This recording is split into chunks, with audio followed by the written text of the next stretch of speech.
morning, students. So, welcome to our new YouTube channel, A Unique Trainer. So, today we are doing the first chapter of Hornbill. The chapter name is The Portrait of a Lady.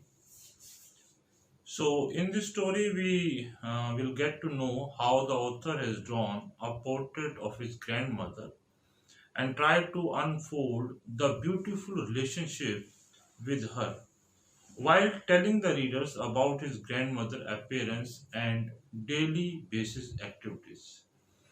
The author has thrown some light over the initial year when he used to live with grandmother in the village and their life there, and his life in the city became the turning point in their relationship.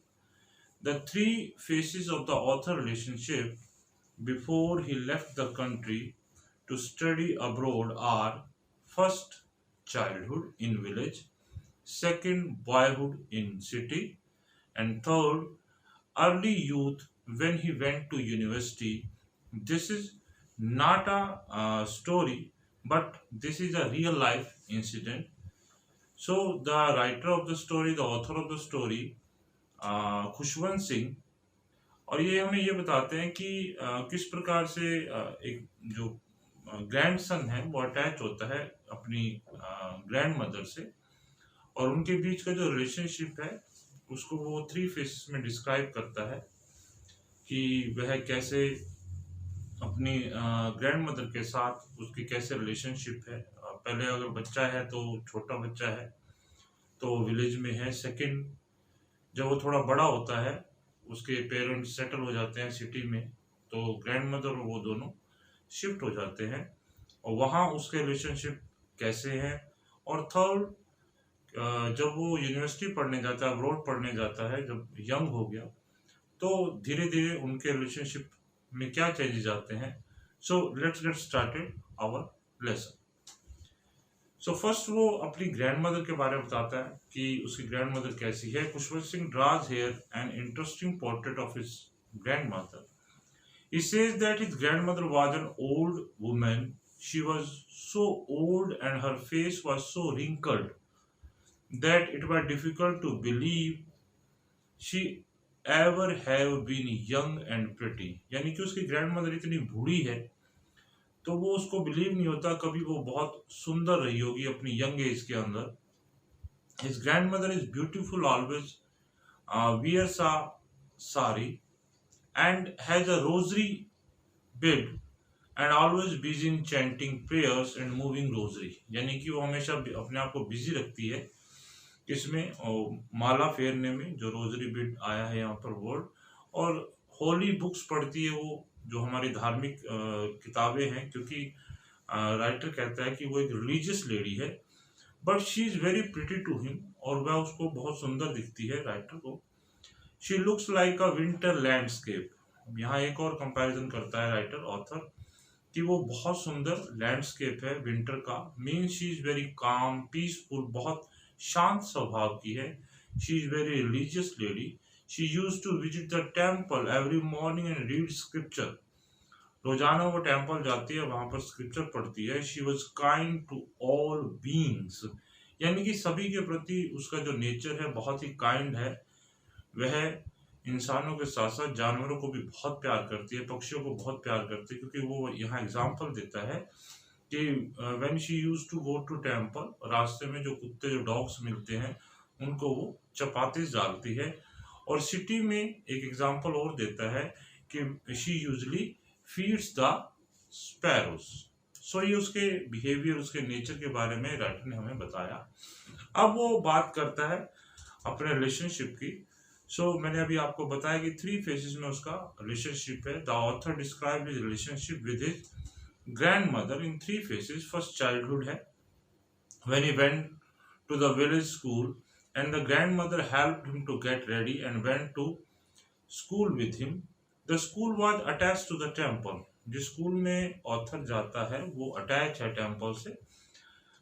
वहाँ पर grandmother और author दोनों जाते हैं। Author अपने school में चला जाता है। इन द मीन टाइम, उसी समय जो ग्रैंड मदर है वो टेम्पल में जाती है, वहां पर वो she chanted prayers and read holy books in temple. In the way they threw chapatis to the street dog. ये फर्स्ट फेज है उसके चाइल्डहुड का, और यहाँ पर उनका रिश्ता बहुत ही डीप है, काफी उनका आपस में बहुत प्यार है। सेकंड जो फेस है उनके रिलेशनशिप का बॉयहुड का है। When author parents settled in the city, जब ऑथर के पेरेंट्स सिटी में सेटल हो जाते हैं, the author with his grand mother were shifted to the city, और ऑथर और ग्रैंड मदर दोनों ही सिटी में शिफ्ट हो जाते हैं।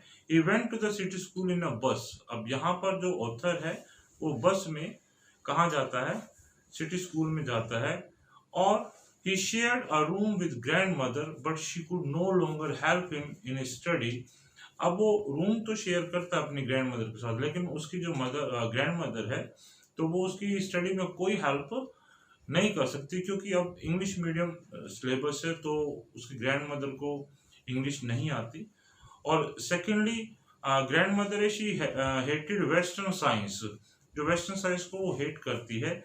और grand mother she was always busy in spinning wheel, चरखा काटने में बिजी है, and reciting prayers and feeding sparrows, अपनी प्रेयर करने में और स्पैरोस को फीड करने में, जो उसका सेकंड फेज है वो राइटर ने बताया।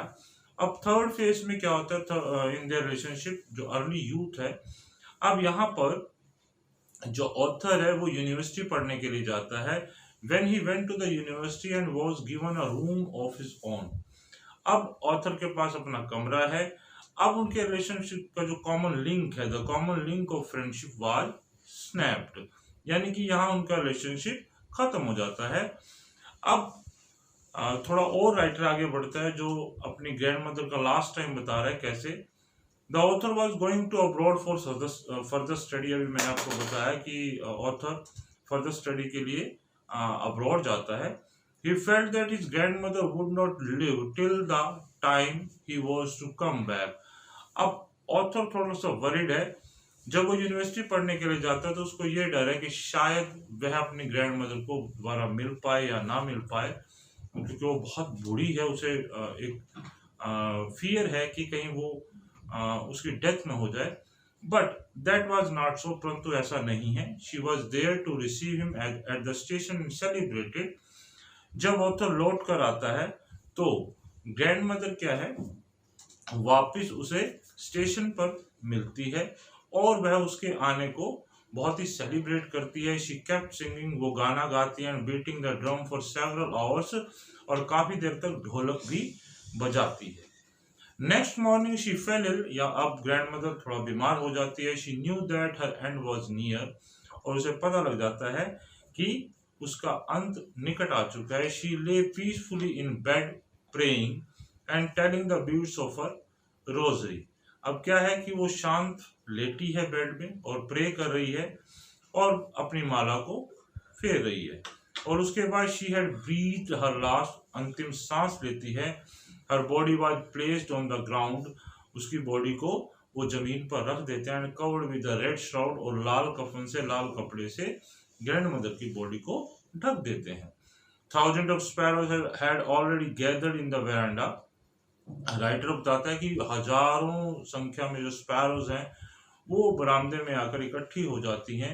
एंड इन हर रूम, और उसके कमरे में, the birds were all silent, सभी पक्षी शांत हैं। देयर वॉज नो चिरपिंग, और पक्षी चहचा नहीं रहे। The authors mother threw bread to them. अब जो ग्रैंड मदर पहले करती थी उन पक्षियों को, जो वो रोटियां डालती थी, ब्रेड्स डालती थी, उसके मरने के बाद जो ऑथर की मदर है वो यही काम करती है, आज वो ब्रेड डालती है। The sparrow did not pay attention to the crumbs. अब राइटर बताते हैं कि स्पैरोज ब्रेड पर कोई ध्यान नहीं देती। When the grandmother dead body was taken away, जब ग्रैंड मदर की डेड बॉडी को ले जाया जाता है, the sparrows flew away quietly।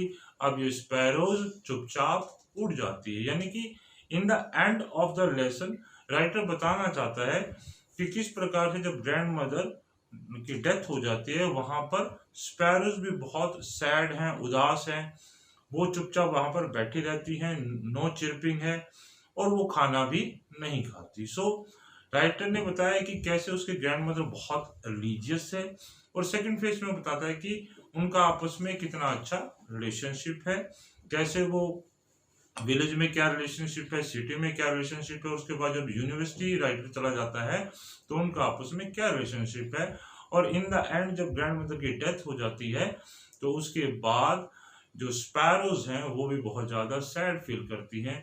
तो आई होप सो आपको लेसन ये समझ आ गया होगा। Thank you, have a nice day.